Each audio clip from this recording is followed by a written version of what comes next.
I'm Jeff Sikkenga, Executive Director of the Ashbrook Center, and this is The American Idea, where we discuss the ideas, people, and events that have made America what it is today. We believe that by understanding our history and our principles, we can better live up to the promise of the American founding and preserve our ongoing experiment in self-government. Welcome to The American Idea. Thanks for joining us today for this very special Ashbrook webinar on the history and current state of America's national debt. Thank you to the Morgan Foundation for sponsoring this conversation today. Deeply appreciate your generous support. And I also want to let you know, those who are joining us from here in Ohio and around the country, feel free to ask questions. We want to have a conversation today. Please submit those questions through the Q&A function on your chat, which you'll see at the bottom of your screen. And I will try to get to as many of those questions as we can with our panelists today, Professor Robert Wyllie. Many of you may know Rob. He is Associate Professor of Political Economy at Ashland University. He's also Director of Ashbrook's program on political economy. Rob, in the program, teaches a number of courses, the Introduction to Political Economy, American Political Economy, and International Political Economy, among others.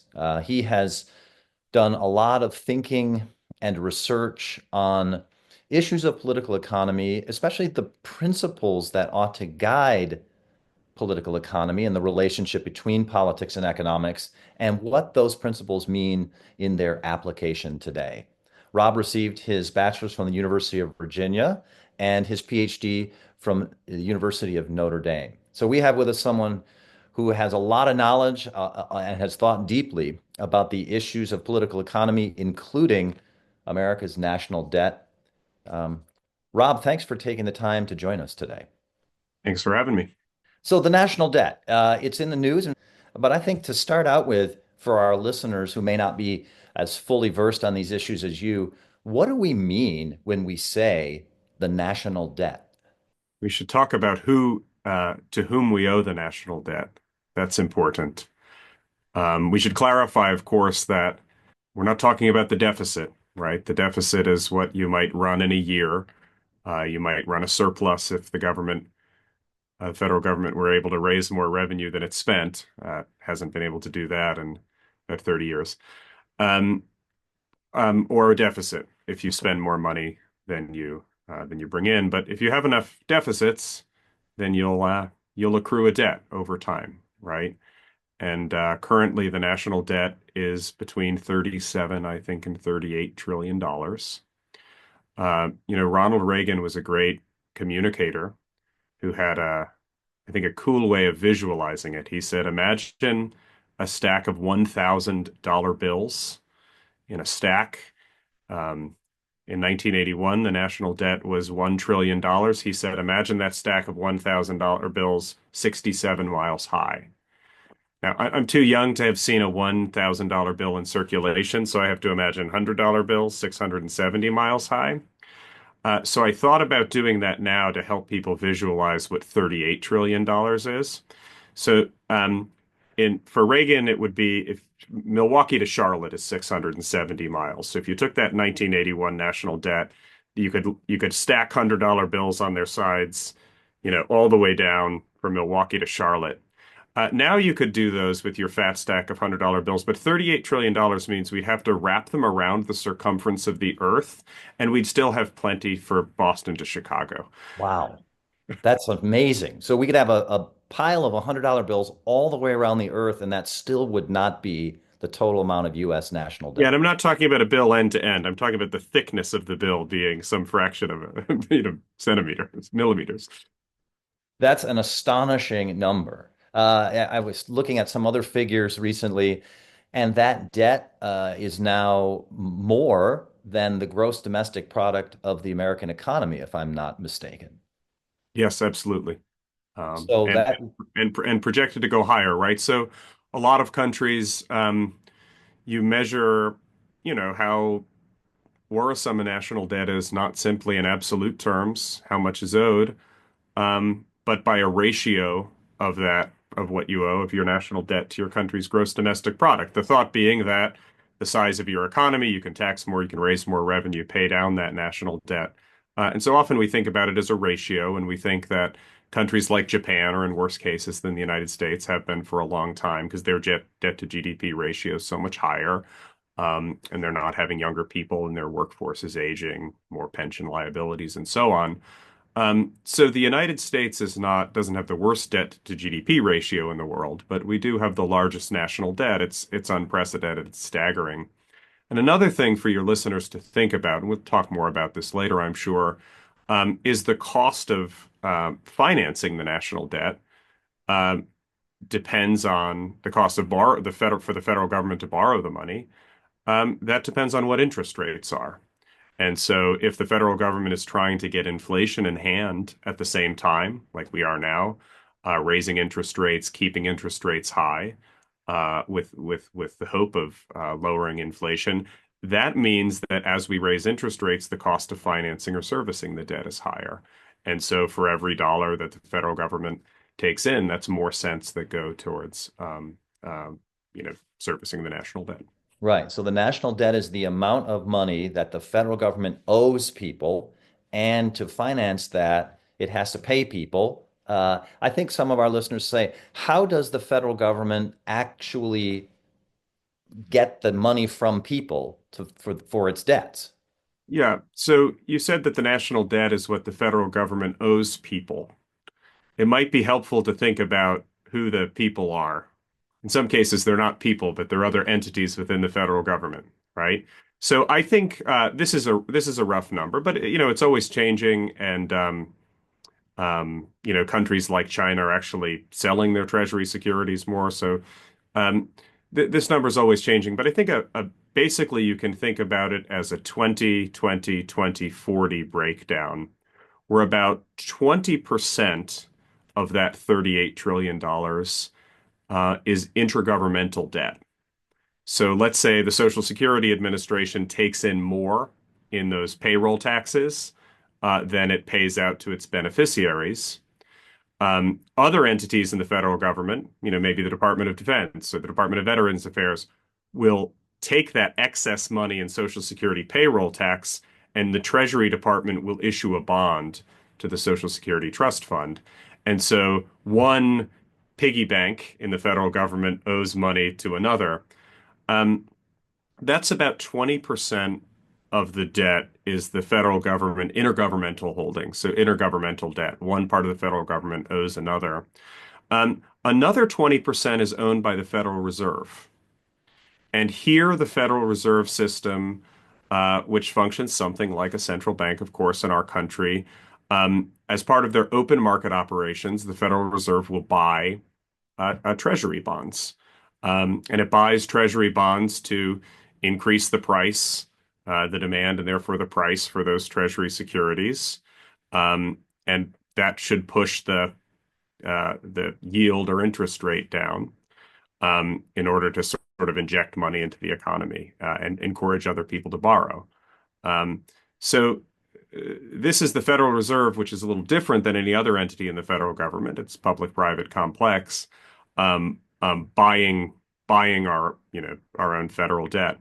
About 40% of the money then is private investors, so ordinary Americans. I don't know. When I was growing up, my grandparents used to give me bonds, right? Treasury bills or something like that. I get one for my birthday, to teach you to save. This will mature in 15 years, this will mature in 30 years or whatever. And so about 40% is just investors that buy those kind of bonds, investors all over the world. About 20%, however, that last 20% is owned by foreign governments. Japan is the largest, owns a little more than $1 trillion. China has been selling some of their securities, but still has about $770 billion of that, which people worry gives them leverage over the United States. It's not a huge piece of the pie, but it's some of it. And then actually some of the next character, the UK is third, I think, but then some of the next characters are interesting. You have Belgium, Luxembourg, the Cayman Islands, and Ireland. And in those cases, I think it's financial institutions and banks that just happen to be headquartered in those tax shelter countries. Huh.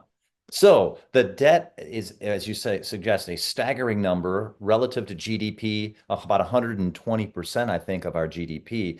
For some of our listeners thinking about historically, how we got here, take us back, though. I mean, the issue of the national debt has been around in the United States since our very founding. And there are arguments among our American founders about whether we should take on any national debt, and if so, how much. What were some of those original arguments? I'm thinking, for example, between Thomas Jefferson and Alexander Hamilton, among others, about America's national debt. I believe the title of today's seminar is a Jefferson quote, It is a most fearful evil. a most fearful evil. A nation's debt is its most fearful evil. Um, so Jefferson had a philosophical problem with the national debt. He expresses it most clearly, writing from France to James Madison in September 1789, which was a heady time in France because the Bastille has fallen and the Declaration of Rights of Man and Citizen is out, but the women haven't marched on Versailles, the Bread March. So revolution's in the air, but it hasn't turned too bloody.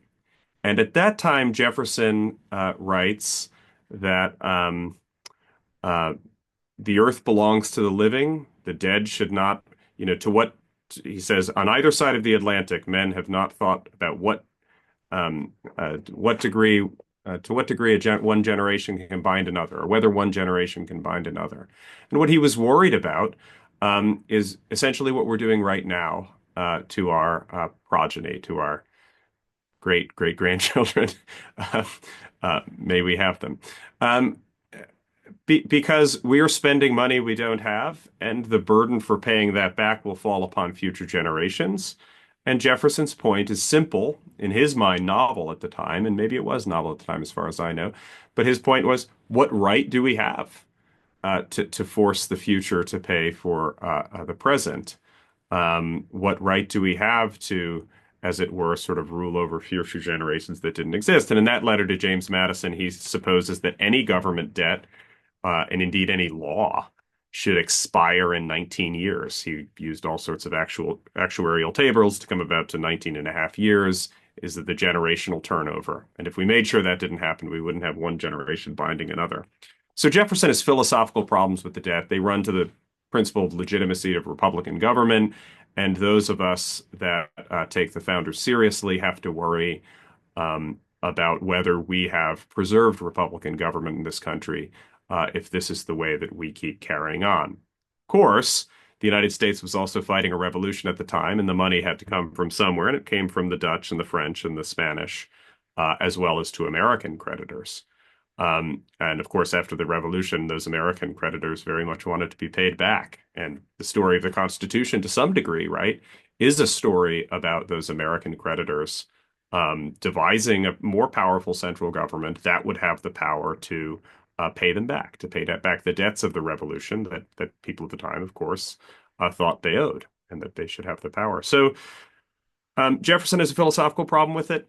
Hamilton, Hamilton's tough, right? Because first of all, in The Farmer Refuted, when Hamilton's young in 1775, Hamilton writes under pseudonym in Farmer Refuted, or against who's the farmer. It's 1775, and he writes that one reason for separating from the British Empire is that the British Empire has colossal debt. And in that Farmer Refuted, Hamilton writes that the British Empire could not pay that debt back in 112 years. And it's contracted this debt without representation, without the consent of Americans. We're saddled with paying this debt. Taxes are being raised in Britain and Ireland, and we should fear future augmentation of those taxes.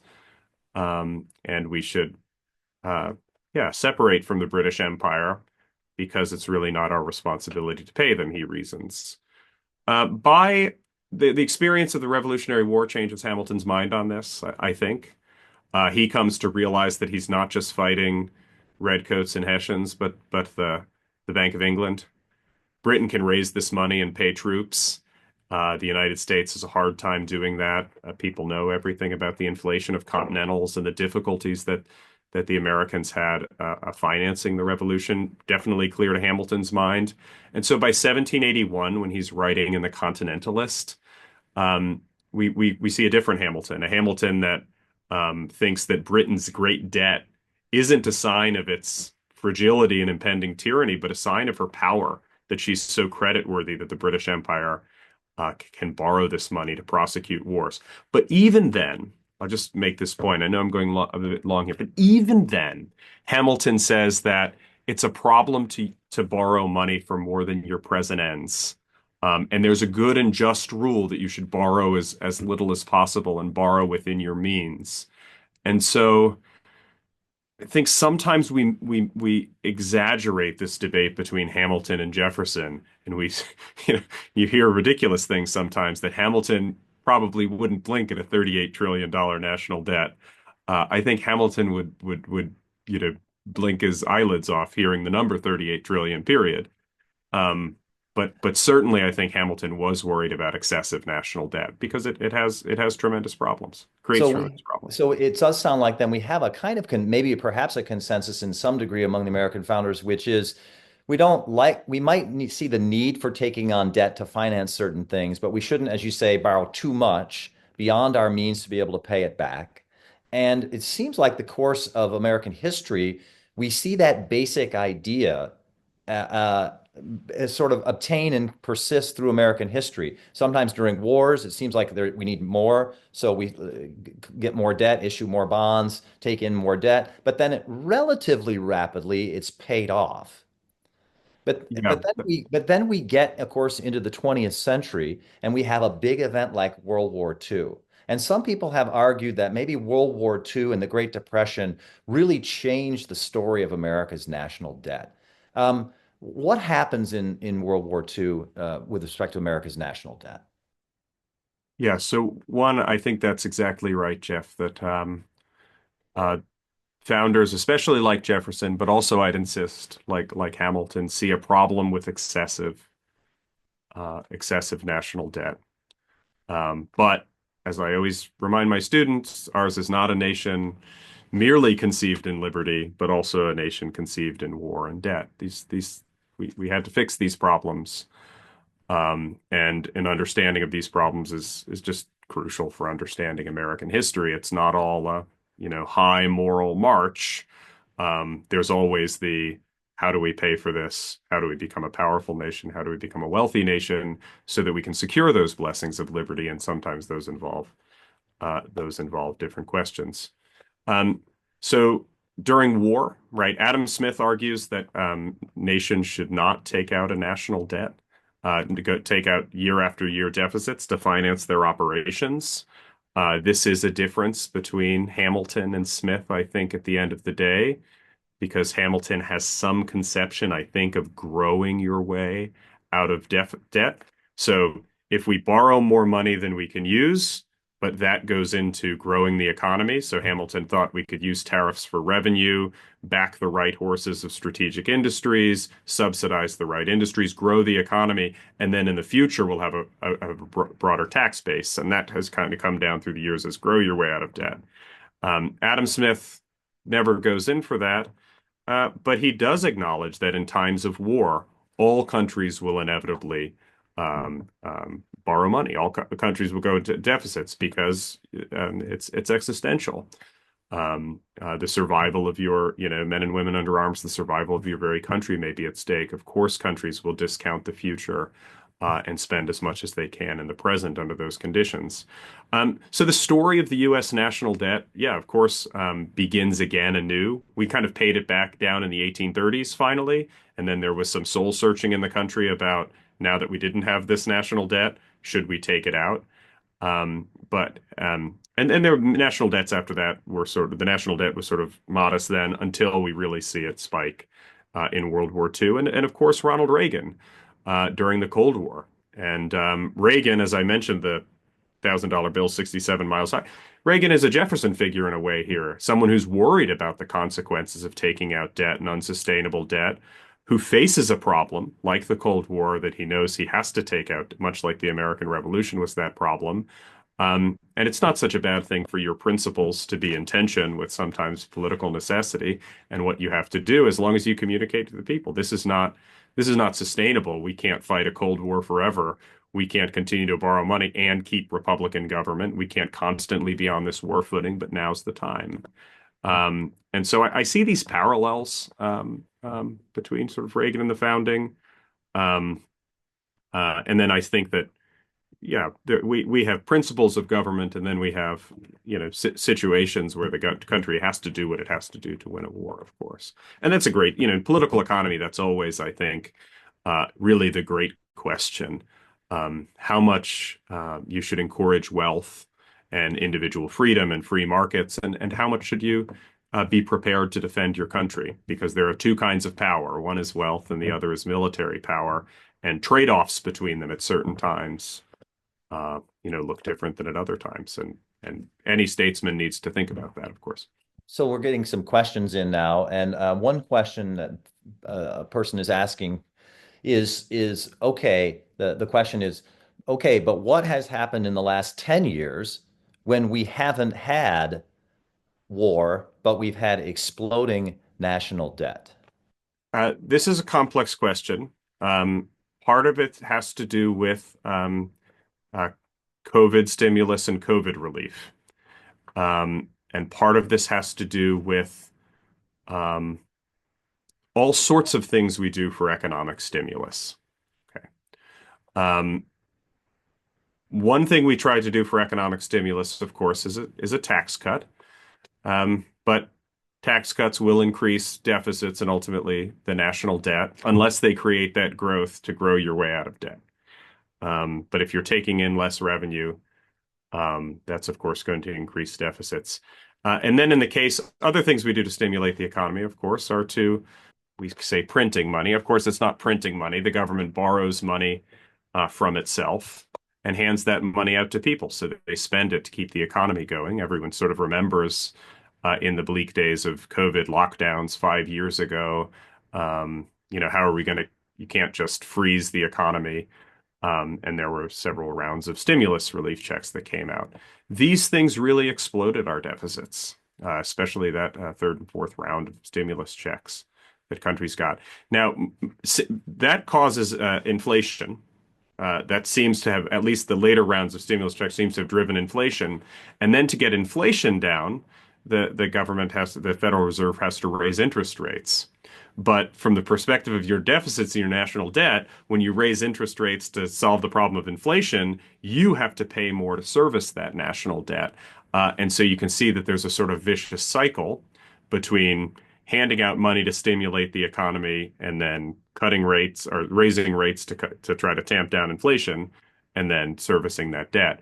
That is a lot of, I think, the runaway problems of the national debt in recent years. Maybe simply and just most fundamentally, often we have two parties in America, one that wants lower taxes and another that wants higher spending. I don't mean to say these are the Republicans and the Democrats. Sometimes they're in the same party, but there are two desiderata of politicians, and sometimes both win. That we tax less and we spend more, and that increases the deficits. And I'm just worried that there's a sort of presentism that politicians that want to get reelected right now, citizens that don't care about debt-aware policies, they don't care about long-term thinking, they just sort of rob the future. Or they rob future generations as if they have a right to do that. It doesn't reflect very well on republicanism or popular government. So I think that's the fundamental reason. But if you wanted to look at something, an acute event in the last 10 years, you'd find that spike in the COVID years. All right. And this I think has led to a few questions again from our audience. And one question is about discretionary spending. So in the last number of years, discretionary spending on programs has not gone down and certainly gone up. Discretionary spending, first of all, for our listeners, tell us what people mean when they say discretionary spending. What kinds of federal spending is there, and what has been the trend on things like discretionary spending? Okay. So, right. So the first thing I think to be aware of is that just some sort of rough numbers. The federal government is going to spend about $4.5 trillion a year and really only raises about $3.5 trillion in revenue. And so you have to make up that shortfall somewhere.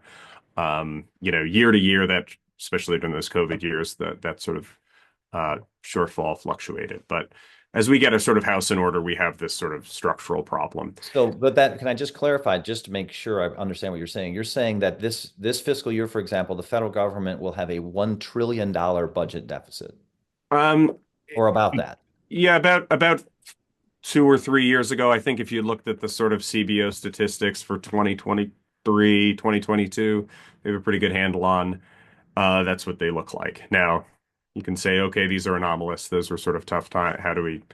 And yeah, you have to, we know that, it's not simply a matter of raising nominal tax rates. Everyone has some idea of something like the Laffer curve in the back of their mind, where just because we raise tax rates doesn't mean we increase revenue, because of course that discourages all sorts of sort of taxable activity.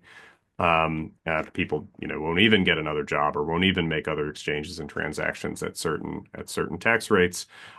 So, there's different sides of that.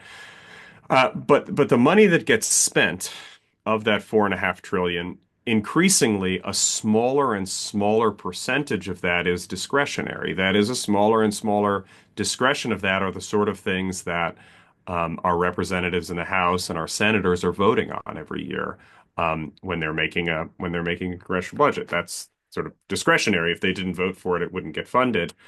What falls outside of discretionary spending, earmarked entitlement spending, for, what is owed to the Social Security Trust Fund, Medicare, Medicaid, these things are already priced in to federal budgets, and the money we owe to service the debt.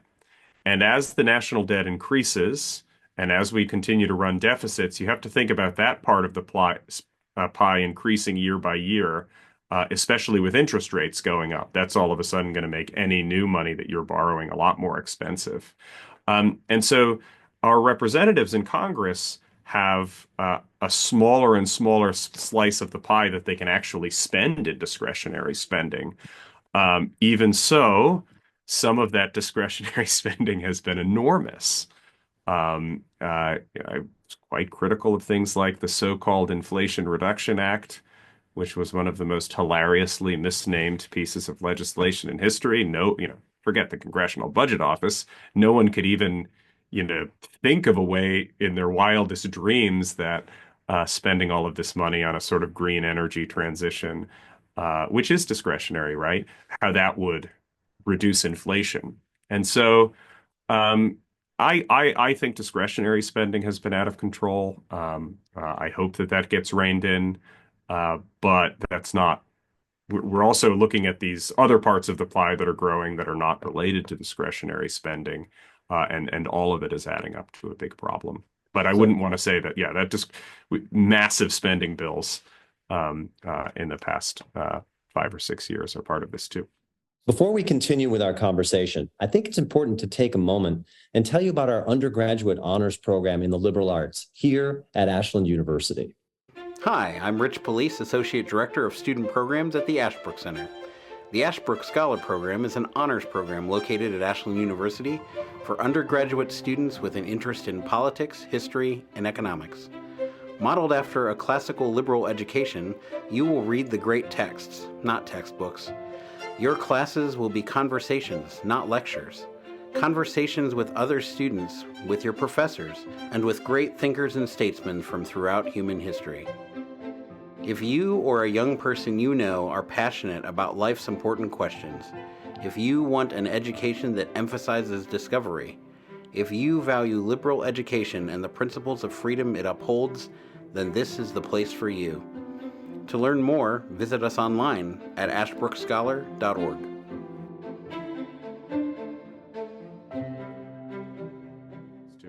So here's a question we have, I think, connected to what you were just saying, which is, and to the larger theme of our conversation, which is, this is a question from someone who teaches government, high school government in the Southwest of the United States. And the question is pretty simple. What's so bad about the national debt? That's a great question, actually.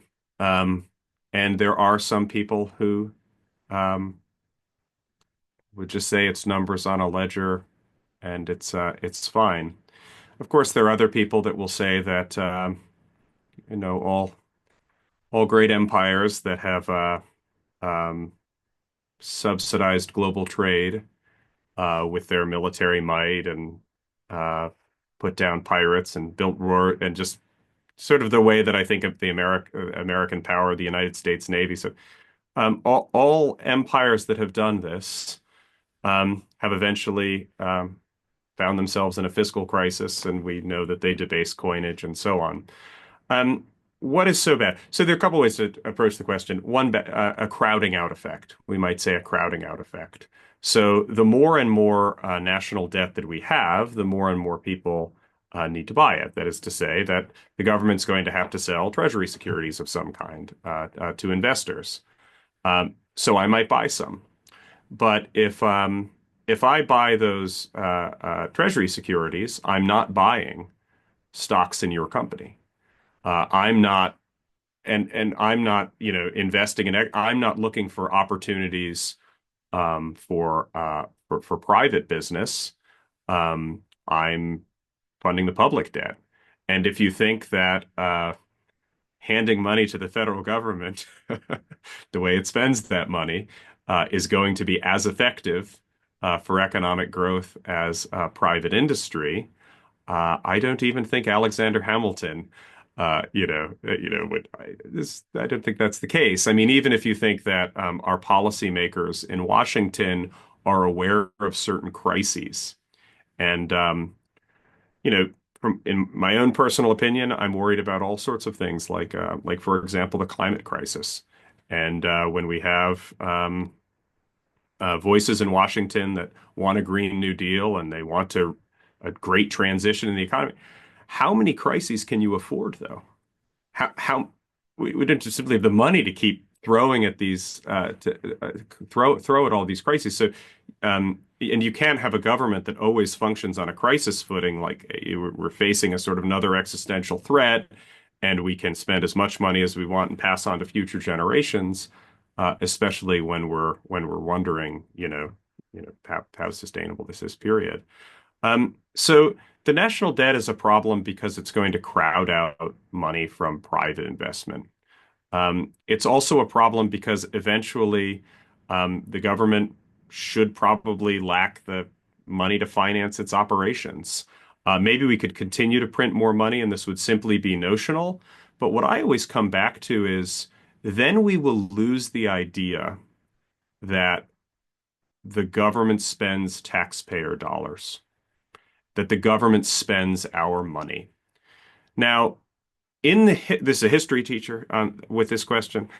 In the history of the United States, the idea that the government is a fiduciary that spends our money with the public trust and that we can hold our public servants accountable because ultimately it's our money is a very powerful idea. And if you were to replace that idea with the idea that um, your congressman spends not taxpayer dollar, but gets to spend the money of great great great great grandchildren in the future, or just spends made up imaginary money. Um, even if some of those, frankly, I think harebrained economic theories worked, think about the political effects, right? Think about the political effects if people just come to believe that the government prints money and spends it and it's not our money. And I spend some time thinking about how that's bad economics, but I spend a lot of time thinking about how that's bad politics, and that would, I think, truly be uh, to completely give up the government that the founders gave us, and to give up Republican government. Hmm. Well, that's very serious. And I think there's a question now. We have another question coming that I think is building off of what you just said, which is the economic effects of debt. How does the national debt and the conditions it creates constrain or support free enterprise? Yeah. So certainly what I mentioned to the lady or gentleman's previous question, this crowding out effect.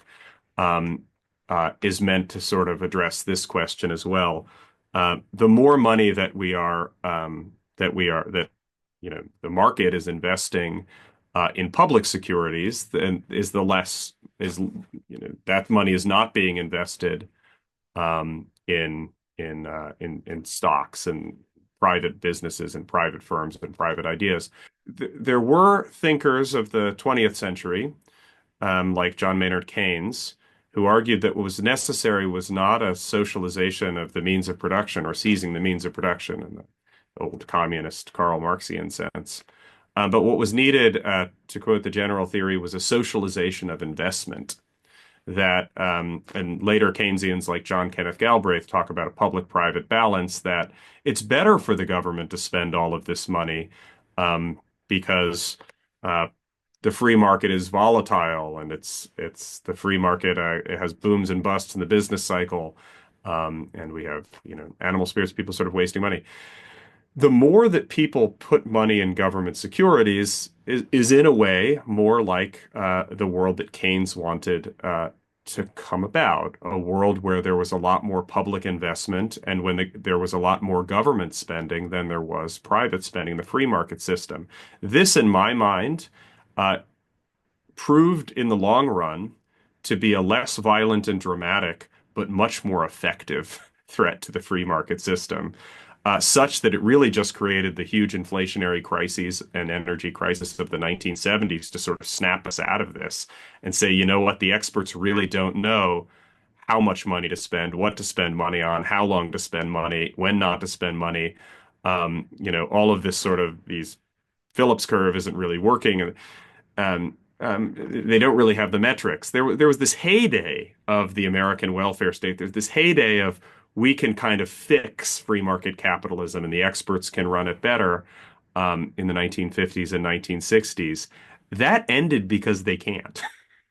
And to kind of backslide our way back into this by just slowly crowding out private spending because we're too undisciplined to think about the future, because we're too, because we just allow the government to do that, because we all want our short-term gains and so on, would be sad in a way, because at least in the 1950s and 1960s, Americans were being promised the moon. Now we're maybe promising, well, we might be able to avert disaster in the future, but just keep giving us more money. And it would be sad to to not have even tried the sort of, brave new welfare state, great society, the government can make anything better, and to just fork over, in this public-private balance, to give all of this money in public spending where we're not even being promised anything, because the experts now, they don't tell us they can run everything, but we're crowding out all of this private spending anyway. I think we're a long way off with stuff like that. I mean, we're a long way. There's a lot of investment in the United States. There's a lot of innovation in the United States. But this goes to, one thing that's near and dear to all of us at the Ashbrook Center. If we want that to continue, there are civic and political principles that we have to teach, because I think our markets are only ever going to be as good as our Republican government and institutions that protect them. Hmm. So this is I think a follow-up question that we've got from someone who is a teacher here in Ohio. The question is, along the same lines you were just mentioning, does the national debt reduce people's wealth? So I don't want you to think about it. Here's what the way I think we shouldn't think about it. You shouldn't think of your wealth as your stockpile of assets. And so you shouldn't think that just because you have a liability, a debt liability, means you lack wealth. And in the same way, you should not think about the wealth of the United States as the present stockpile of all of the assets it owns. And that can be in the black. And then we take the national debt, and that's the red. And if we're in the black, that's how wealthy the United States is.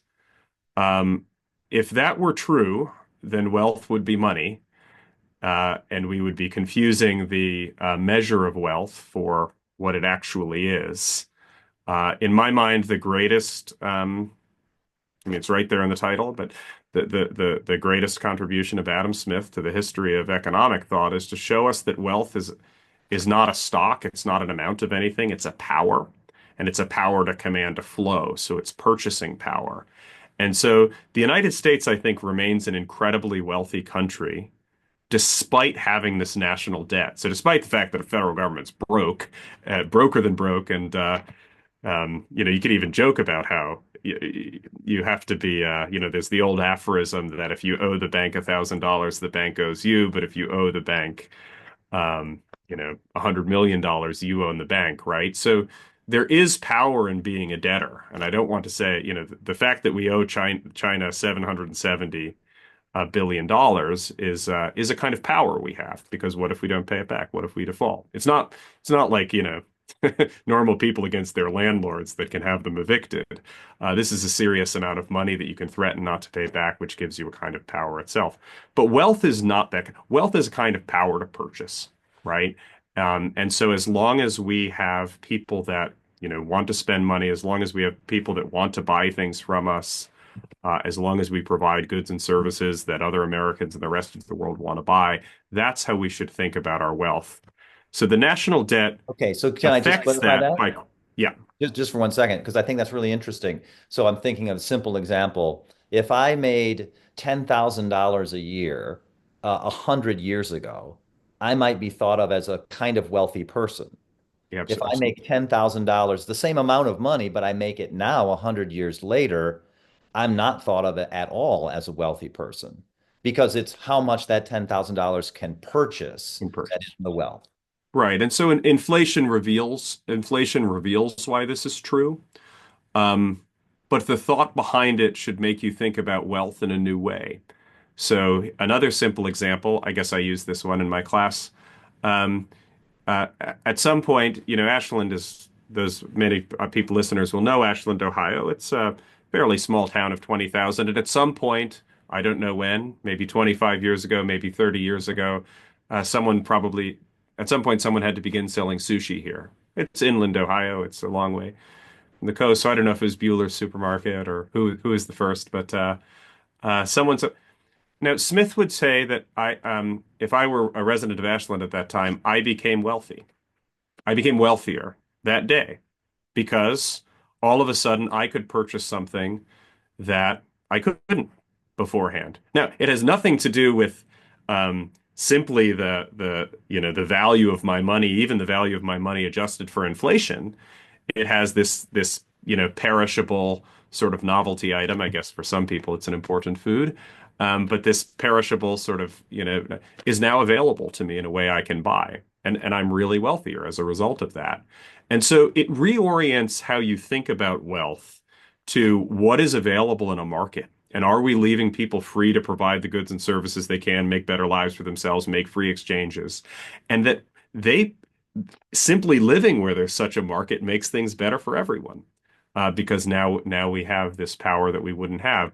So it is true that wealth is purchasing power reminds us to adjust money for inflation, but it also reminds us that things that really need not have anything to do with us, unless we choose to buy it, make us wealthy. So the problem with the national debt there isn't that it's really directly detracting from national.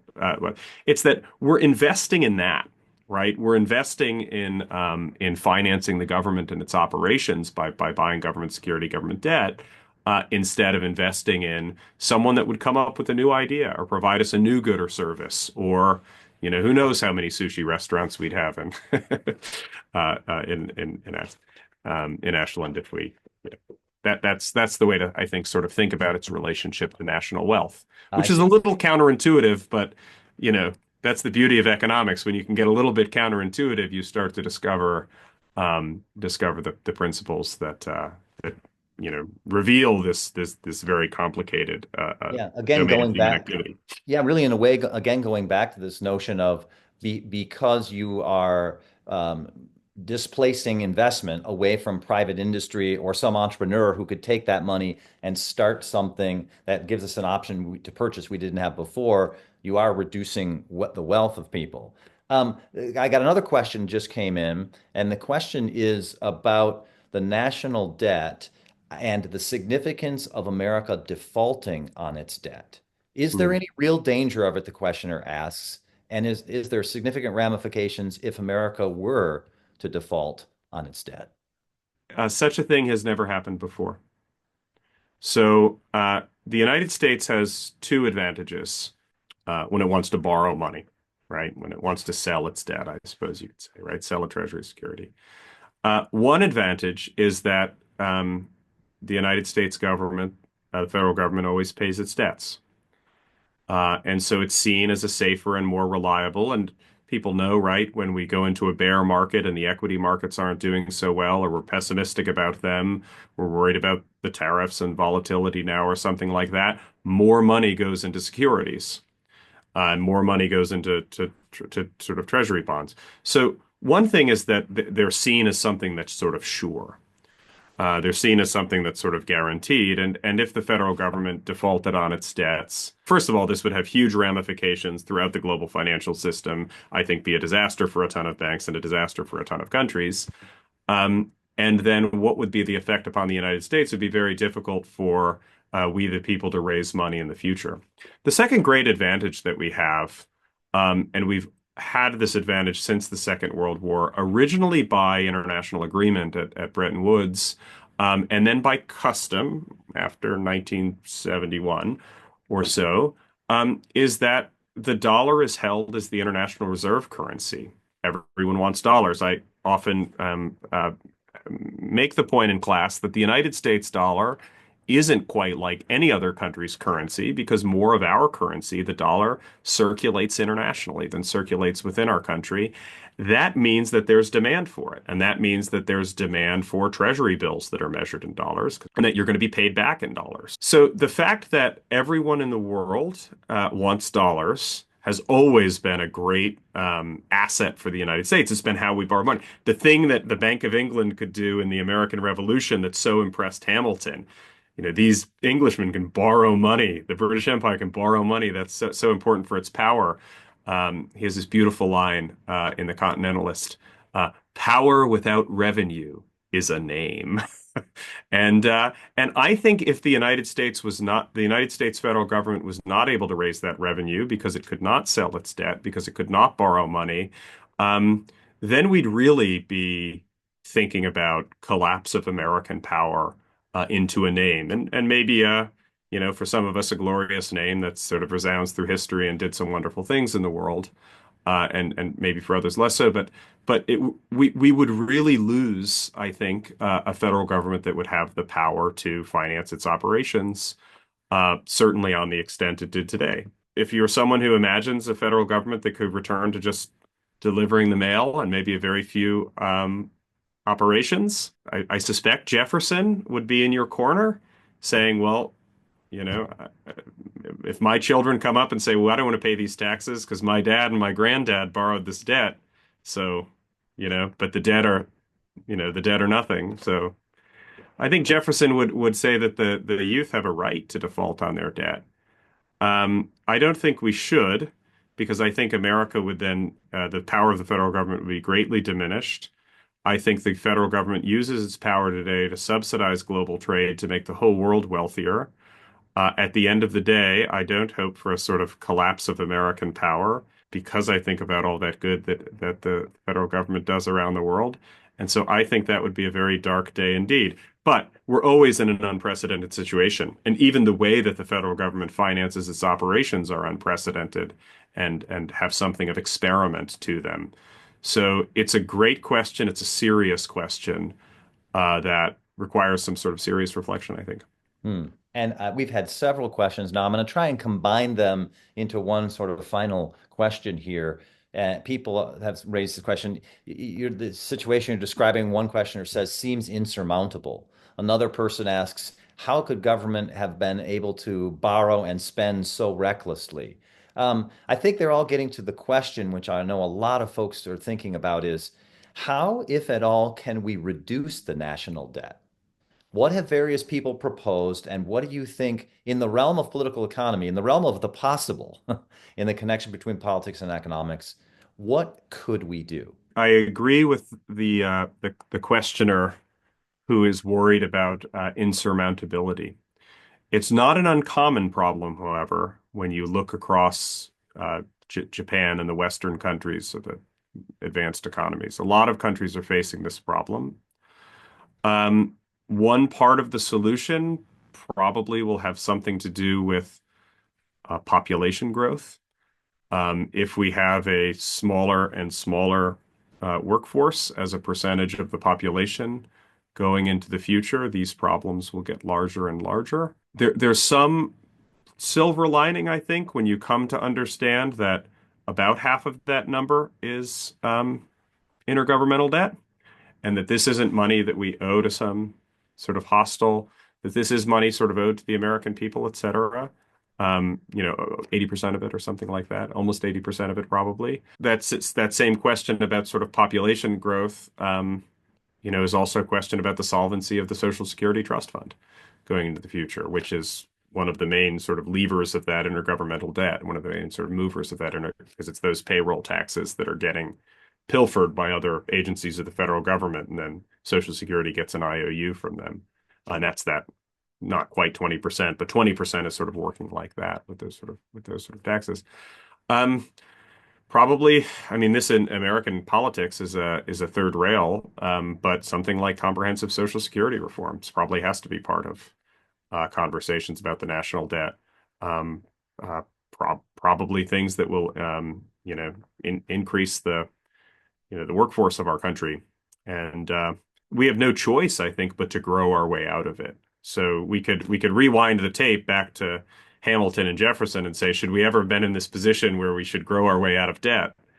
And we could say, no, Hamilton, don't tell us this, because we were going to get addicted to it and do it way too much, and everything will be a crisis. And there are real crises that we had to spend our way out of, and there are probably some imagined crises that we spent too much money on and got in the habit of overspending.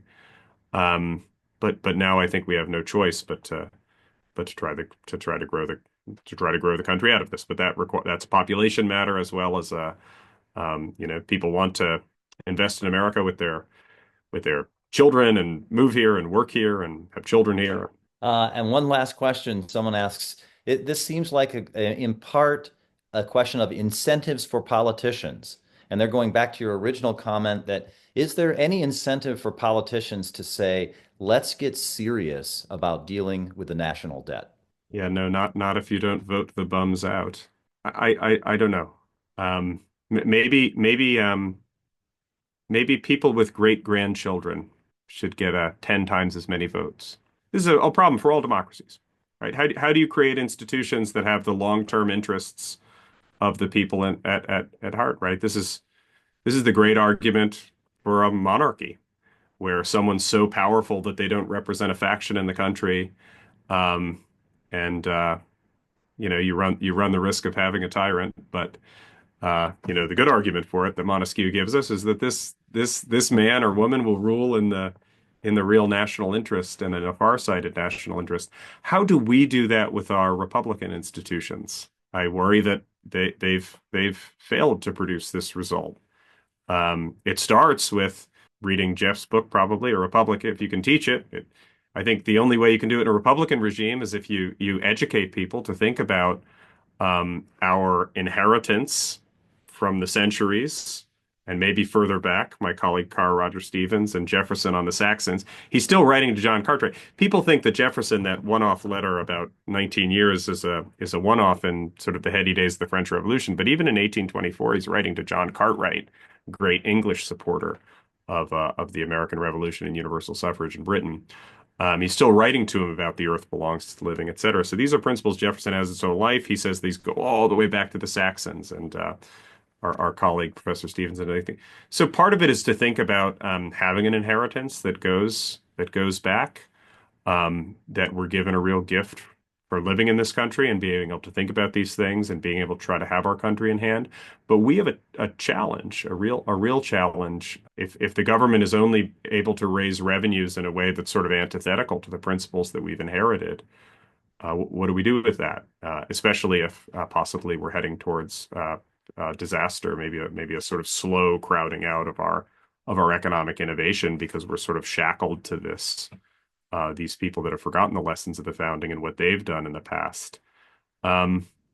Yeah, So that seems fair to me, Rob. I mean, I think in the end, you're right. In a republic, it really depends on us, we the people, right, to have an understanding of those principles and say it's important enough for us to be willing to take some short-term pain yep. for our long-term gain and long-term interest. Yeah, Boy, it's education that's going to make you more farsighted, if anything does, and I think that's where our hope has to be now. We have a wonderful, higher education ecosystem in this country. We have a wonderful education. People want to come from all around the world to study in American universities. And for a people that's considered so pragmatic and so materialistic, and American Cartesians, and not, we have more small colleges and dotting this, especially this part of the country. And I think we have to harness that. I think people want to be part of something bigger. People want to think in these more high-minded ways. People want a sort of meaning and purpose in their life. And we have to explain to people the role, to other Americans who take it for granted, right? The role that our country should play in our lives. And well, thank you, Rob. What a fascinating, interesting, deep, insightful, historical look at the history and current state of America's national debt. I want to thank all of you for joining us. I want to thank the Morgan Foundation for sponsoring this conversation, and we look forward to more great conversations in the future. Thank you very much. Thank you for listening to this episode of The American Idea. If you enjoyed this episode, remember to subscribe at Apple Podcast, Spotify, or wherever you get your podcasts, and leave a 5-star review. If you want to learn more or get involved in Ashbrook's vital work, visit our website, ashbrook.org.